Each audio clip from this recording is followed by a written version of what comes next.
Hey everyone, hi, welcome back to my channel. I'm Shelly and today we are doing the long-awaited video about Jane Austen and all of my feelings. Now if you are new here, hi, welcome.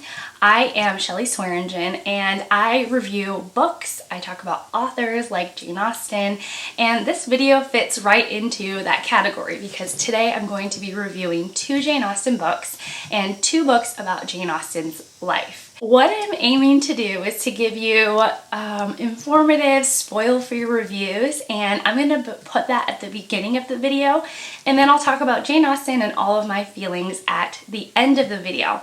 If I remember, I will put timestamps down below so that you can navigate the video easily. Never done that, so this is new for me. And yeah, so let me give you a little bit of history and background about this video. At the beginning of July, I heard about this booktube event called JaneAustenJuly, and I made a whole video about my history with Jane Austen and my feelings about her. I'll try and link that below too, but the short of it is that I didn't like Jane Austen, and I may have said that she was overhyped. But I saw all this excitement on YouTube about Jane Austen and the celebration of Jane Austen by reading her novels and diving into her work in July, and I wanted to participate. So I put my feelings aside and I worked on opening my heart and my interest in Jane Austen and really devoted my entire month to learning about her. So let's go ahead and get into the meat of this video.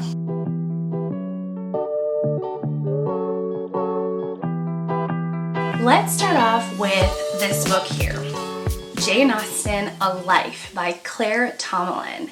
So I first learned about this book from Kelly from Books I'm Not Reading. She said something to the effect that this was the best book that she read, or one of the best books that she read last year. And I thought, my goodness, that's really high praise for Kelly. And so I definitely wanted to give this a try. I also had heard about Claire Tomalin, the author of this book, through Steve Donahue. He had mentioned that she was a good writer and that she's coming out with a new book soon and that he wanted to read it because he respected her work. Essentially, I'm not quoting word for word, but it was a sentiment that he really respected her work and her writing. Jane Austen, A Life is a biography about Jane Austen's life.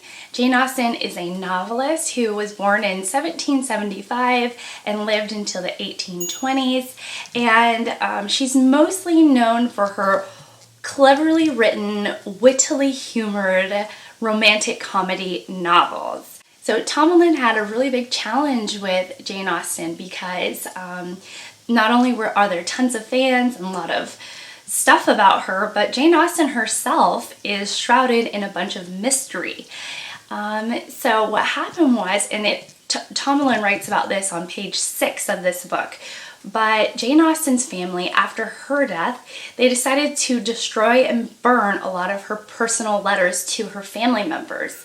So Jane Austen as a character of history is really difficult to research because there's not a lot of her personal effects, her personal letters that exist anymore.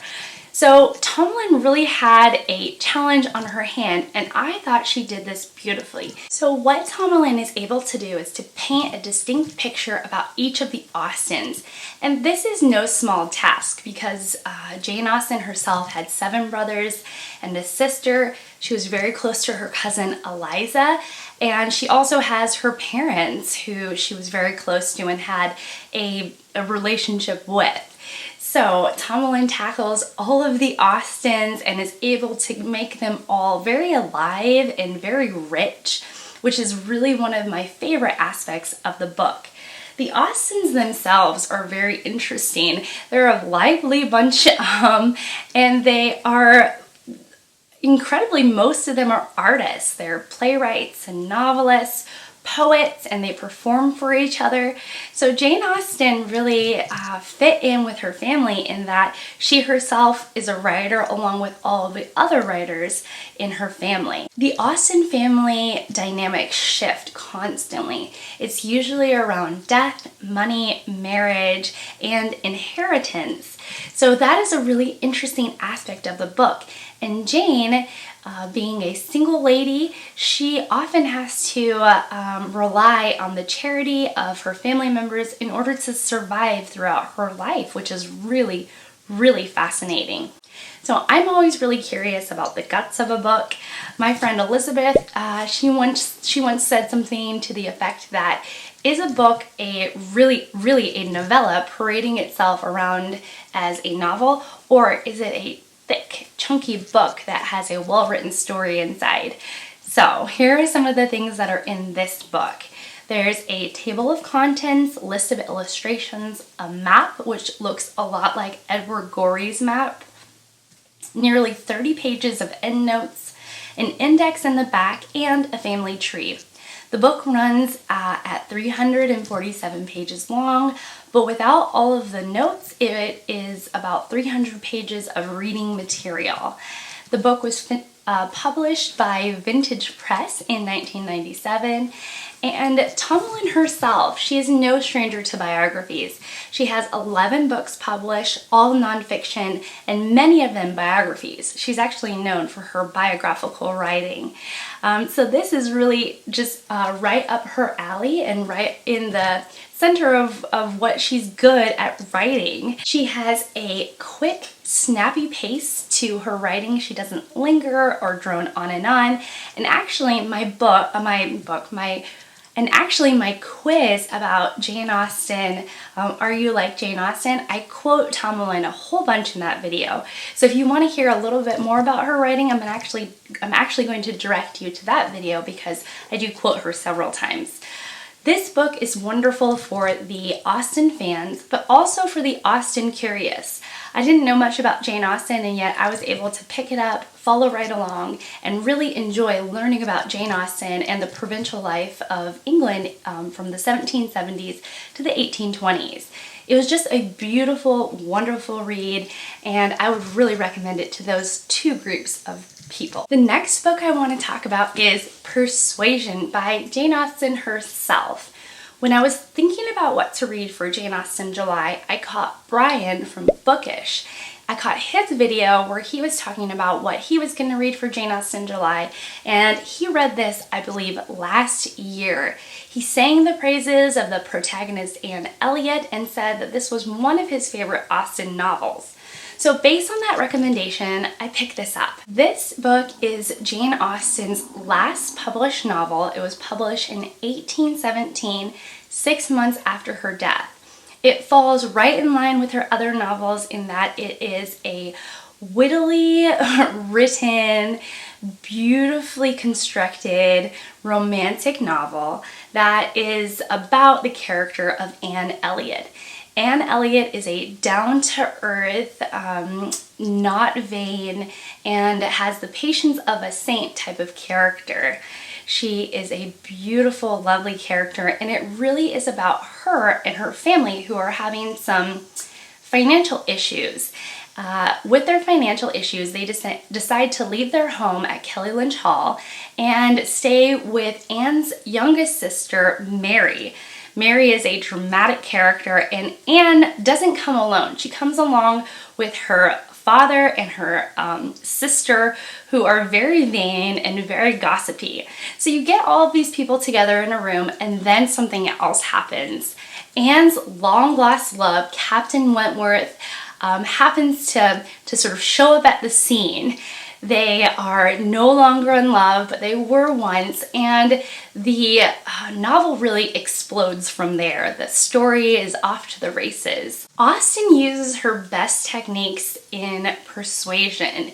She has a ton of wit, a lot of clever humor, beautiful word choice, tightly constructed sentences, and wonderfully dynamic characters that play off one another in order to create really interesting repartee, conversation, and great dynamics, which I really, really enjoyed. Let me give you an example of Austen's writing. So, Sir Walter Elliot is Anne's father, and he's really something else. Austen describes him as, "Vanity was the beginning and the end of Sir Walter Elliot's character. vanity of person and of situation. He had been remarkably handsome in his youth, and yet at 54 was still a very fine man. Few women could think more of their personal appearance than he did. I thought this was a silly yet very well written description of Sir Walter Elliot. I like that he is a vapid man and a beautiful contrast to the quiet and delicate, level-headed Anne, his daughter. And I really like the dynamic of those two playing off each other. This is a beautiful book for those who already love Jane Austen. It's a lovely book for language lovers or for anybody who wants to read a fantastic book about long-lost loves. The next book I read was Lady Susan. I actually listened to this book, and Lady Susan is an epistolary novel, so it's written in letters. It's suspected that it was written in 1794, but it wasn't published until the 1870s, so after Jane Austen died. The book runs at about 2.5 hours of listening, so very, very short. And when I looked at an online version, it was about 22 pages long. So a very short and quick novel. Lady Susan is about Lady Susan Vernon, who is a despicable, controlling, gossipy, and flirtatious woman who is visiting her late husband's brother, the Vernon family, and she sort of springs her visit onto them.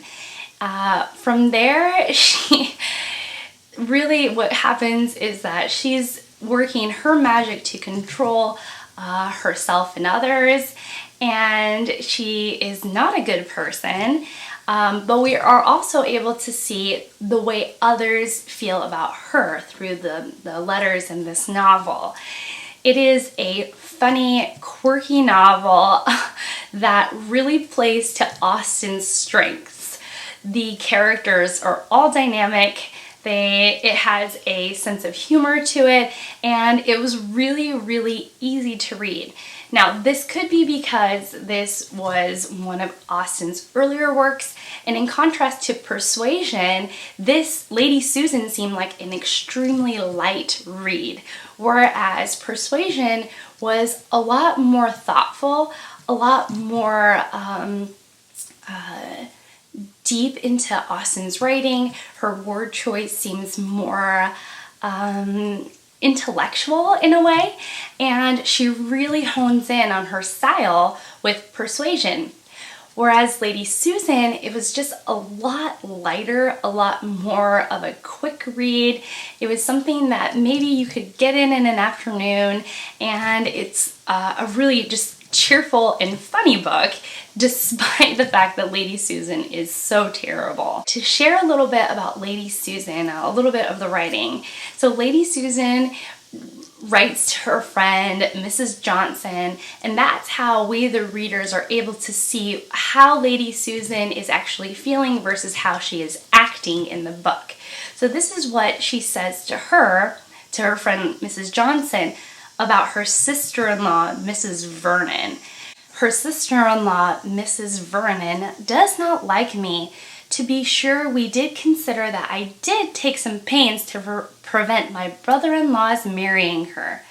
This want of cordiality is not very surprising, and yet it shows an illiberal and vindictive spirit to present a project which influenced me 6 years ago and which never succeeded at last. To me, this shows how delusional Lady Susan is. She's almost saying, why doesn't Lady Vernon like me? Why doesn't Mrs. Vernon like me? I only tried to prevent her from marrying my brother-in-law 6 years ago, which I didn't even succeed at.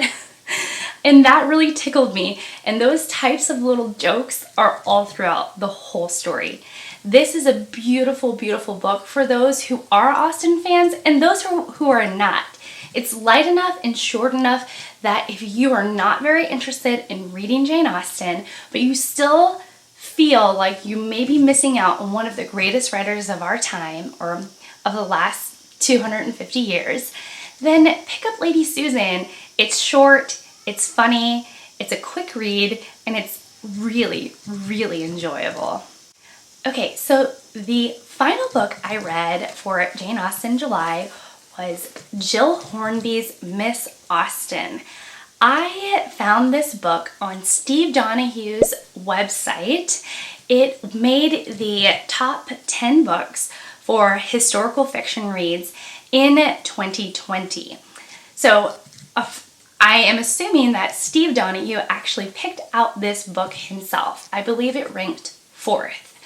So I was excited to read not only a Steve Donahue pick, but a fiction work about Jane Austen's life. This book is about Cassandra Austen in her elderly years. She actually goes to help her nieces clear out a house. And from there, she is remembering all of these times that she had with Jane, her sister, who is now passed.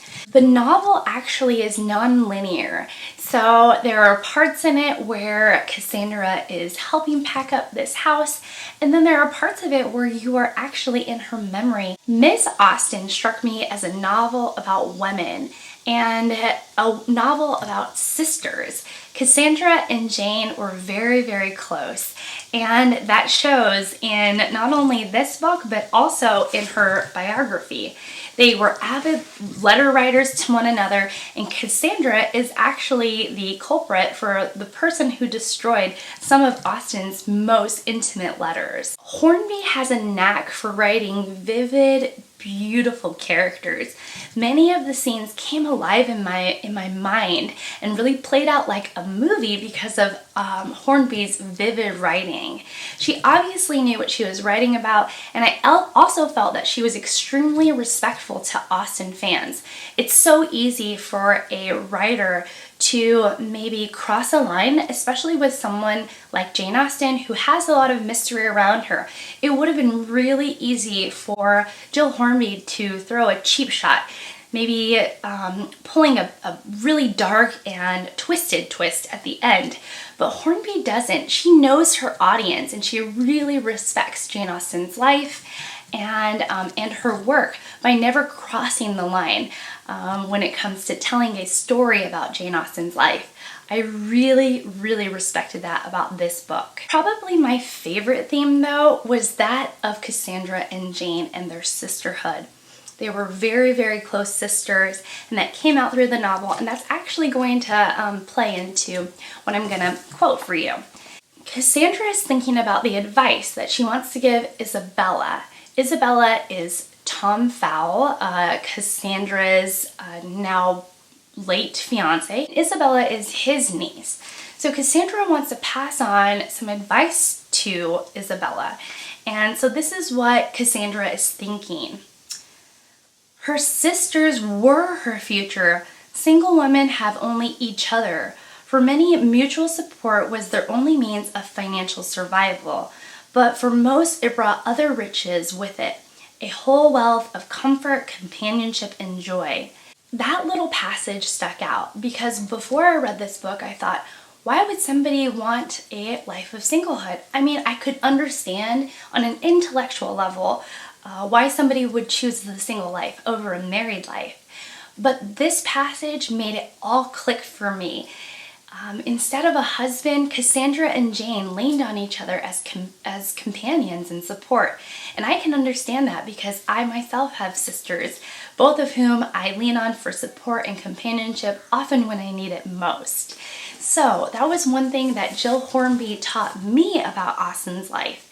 But Gill Hornby doesn't stop there. She tells a beautiful story about grief and sorrow and the life of a woman during this time period of maybe the 1850s and their way of survival. And I really love that she told it in this beautiful story about Cassandra Austen, a figure in Jane Austen's life that doesn't often get talked about. So this was a brilliant, brilliant book. I would recommend this to lovers of historical fiction, especially if you love the Regency period and fans of Jane Austen, because I really do think Gill was very respectful in not crossing any of those lines. So this is a highly recommended for me. Okay guys, let's get to the juicy stuff. Jane Austen and all of my feelings. So when I started JaneAustenJuly, I was very excited to jump in, and that excitement really extended all throughout the month. I visited my family in California for almost the entire month of July, and so I really had to prioritize my Austen reading into that month. So I really had to put my reading, even on vacation, just below my husband and children and my family. So that kind of says a lot about the time that I spent with Austen. I prioritized her, which was really great, and it paid off. To be honest, Claire Tomalin, A Life, made me want to read more biographies. It was so informative, it was so beautifully written, and it really did have this kind of quick, snappy pace that I really, really enjoyed. But Persuasion I finished first. I finished it in about 2 weeks. It really was beautiful, and about when I had 60 pages left, I could feel myself not really wanting to pick this up anymore, but that didn't really matter because once I pushed past that feeling, I actually finished the last 50 or 60 pages in one day. When I was on the plane, I actually brought this book and mostly read it on the airplane right over. So there was times where I read sections of this for 2 to 3 hours at a time, and it really was a delightful read, just something you can really sink your teeth into. And what that did was that it set the tone for how I was going to read the rest of this book. I would sit down and I would only pick up this book for days at a time, and I would actually just kind of slough off my other reading because I just wanted to read this. Then I would set this down and I would read something like Lady Susan, and then I would pick it back up and just kind of dive back into right where I was at. It was just a delightful experience, and Claire Tomalin is somebody that I actually would like to read more of in the future. She has a memoir out, and that seems very intriguing to me. I think she would be someone that I would like to know more about in the future. My favorite book this month, and the one that I would most likely reread immediately, was Lady Susan. I thought it was funny and delightful. It made me laugh, it made me smile, and it's one that it's so short that I really wouldn't mind picking it up again, and I might do that pretty immediately. The book that I felt like was my dessert, the well-deserved treat for all of the reading that I did about Jane Austen and in her work, was Miss Austen. I felt like I really knew what was going on in this novel because I had done all of my homework, so to speak, beforehand. So by the time I was reading this, I had already read 2 of Jane Austen's novels. I had read the vast majority of the biography, and so this was a piece of fun. It was light, it was sweet, and it told a really, really sweet story. So those are some of my feelings about the Jane Austen books that I read. But by far, one of my favorite things that I learned about Austen was the importance of family in her life. That was something that her and I definitely have in common. And reading her books that talked about the dynamics of family, reading the biography, which talked about the support that her family gave her, the conversations that she had, the relationships she had with her different family members, was really beautiful to me. Oh, all right, I had to change my battery. But Jane Austen was just had deep love for her family, and thinking that she didn't get married, her family just was constantly, she constantly renewed her love with her family. One aspect within the family dynamics that I loved was Austen's love for her sister Cassandra. They were avid letter writers. They had a beautiful and close and intimate relationship. I just was reminded how awesome my sisters are. I have two, and just how supportive they are, how willing they are to bring me out of my shell, to, you know, make me have fun, which sometimes can be hard to do. Just saying. I could be quite serious sometimes. I really, really loved the family dynamics in Austen, and that I think is what really changed it for me. You know, she writes these characters that are reflections of her mother and her sister and the pressures that she herself had. But some of the dynamics, some of the conversations that she writes and that she creates, I really do believe are based off of conversations that she either witnessed her other family members having, or that she was able to think about her family members and put them in the dynamics of a novel and then create conversations from there. Basically what I'm saying is that Austen's family really influenced her work, and that is something I deeply, deeply appreciate. So, my final verdict. My final verdict is that I really like Jane Austen. And if someone were to say, hey, do you want to do a read-along of Pride and Prejudice tomorrow? I would say, heck yeah, I do. Which is not the Shelley that existed at the end of June. When I heard about JaneAustenJuly, I was like, no way, that's not for me. I'm not an Austen fan, and I don't think I ever will be. And through this month of learning more about her, it almost is like a self-fulfilling prophecy, and one that continues to give, because if somebody were like, hey, let's do this tomorrow with Jane Austen, I would say, heck yeah, I will. I'll do that definitely tomorrow. So yeah, very different change in attitude. I feel a lot warmer to her. I feel a lot more excited about diving more into her work and learning more about her style and her life. And honestly, if I were to reread a book tomorrow out of these four, I would reread Lady Susan. The next book I would reread was Persuasion. After that, if I had to reread out of the four books that I read, I would reread Claire Tomalin, A Life. It's so rich with facts and stories that I'm sure if I gave it another pass through, I would learn something new. And then at the end, it would be Miss Austen. Not because it's a bad book. It's a really good book. But it does the point. It tells the story, and there's not really a lot to reread. It's a beautiful, delightful story that is good for a once-over. So yeah, that is my thoughts and reviews and feelings about Jane Austen. Thank you so much for joining me on this one. I'm sure it was a long one.